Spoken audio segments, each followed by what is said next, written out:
जय श्री कृष्ण दोस्तों, मैं हूँ डायलिसिस पेशेंट ममता। दोस्तों, आज मैं फिर आपके सामने गीता का तीसरा उपदेश लेके आई हूँ। श्रीमद् भागवत गीता का तीसरा उद्देश्य है कि मौत से डरना बिल्कुल व्यर्थ है। श्री कृष्ण ने गीता में कहा है कि जिसका जन्म हुआ है वो एक दिन जरूर मर जाएगा, जिसका आरंभ हुआ है एक दिन उसका अंत अवश्य होगा। हम इसे रोक नहीं सकते। जैसे हम कपड़े बदलते हैं वैसे ही हमारी आत्मा नया शरीर धारण करती है। मृत्यु सिर्फ इस जीवन का नया आरंभ है, इस जीवन का अंत नहीं। आत्मा कभी मर नहीं सकती और ना ही उसे कोई मार सकता है।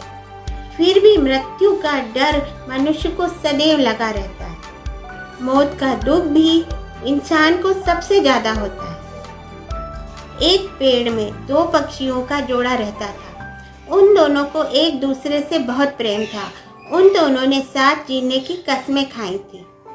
एक दिन वहां एक शिकारी आया और उस पेड़ पर बैठे हुए मादा पक्षी को उसने तीर चलाकर मार दिया। तो वो अकेला नर पक्षी रोने लगा और कहने लगा कि मैं तुम्हारे बगैर अपना जीवन कैसे जी पाऊंगा। तुम्हारी जगह मेरी मृत्यु हो जाती, मेरा जीवन तुम्हें मिल जाता। और रो रो कर विलाप करने लगा। इतने में ही शिकारी ने दूसरा तीर चलाया और उस नर पक्षी को भी मार दिया। वास्तविकता में ये कहानी हमारी ही है। हम भी रोते रहते हैं जब कोई मरता है, पर हमें ये पता नहीं होता कि एक न एक दिन हमारा जीवन भी समाप्त हो जाएगा। हम भी उसी पेड़ पर ही बैठे हैं, लेकिन शरीर का मिटना ही हमारा अंत नहीं है।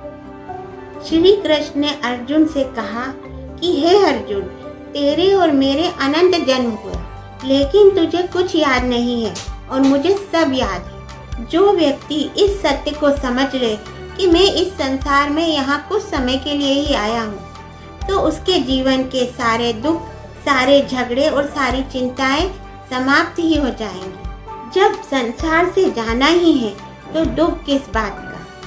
पहले के जमाने में साधु महात्मा पैदल यात्रा किया करते थे।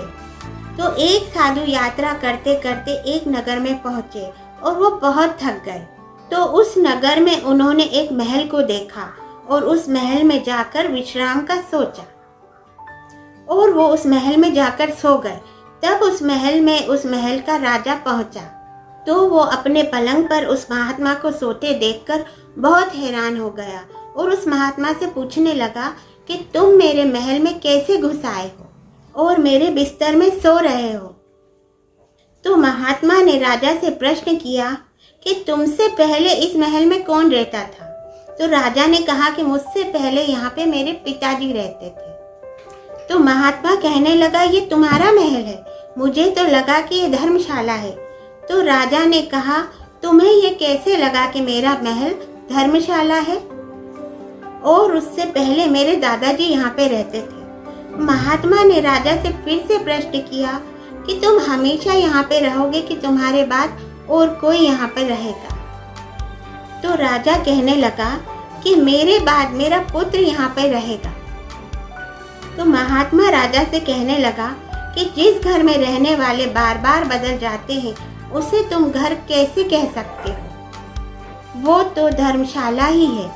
इसीलिए तेरे महल को धर्मशाला समझकर मैं रात बिताने के लिए आ गया। धर्मशाला जान जग को जीव सब मेहमान है। मोह किसी से मत करो, सब स्वप्न का सामान है। यदि हम भी इस बात को समझ लें कि हम भी यहाँ कुछ समय के लिए आए हैं, आनंद करने के लिए आए हैं, खुश रहने के लिए आए हैं, तो हमारे दुख ही समाप्त हो जाएं। जब हम अपना मोह यहाँ जमा लेते हैं, अपना दावा यहाँ जमा लेते हैं, तो हमें लगता है ये तो मेरा है, मैं इसके बिना जी नहीं सकता, मैं इसे छोड़ नहीं सकता। तो हमारा जीवन दुखों से भर जाता है। इसलिए जीवन में मृत्यु के भय को त्याग करके जीवन के प्रति आनंद लेना चाहिए। अगर आपको मेरा ये वीडियो अच्छा लगा हो तो लाइक, शेयर और कमेंट करें। जय श्री कृष्ण।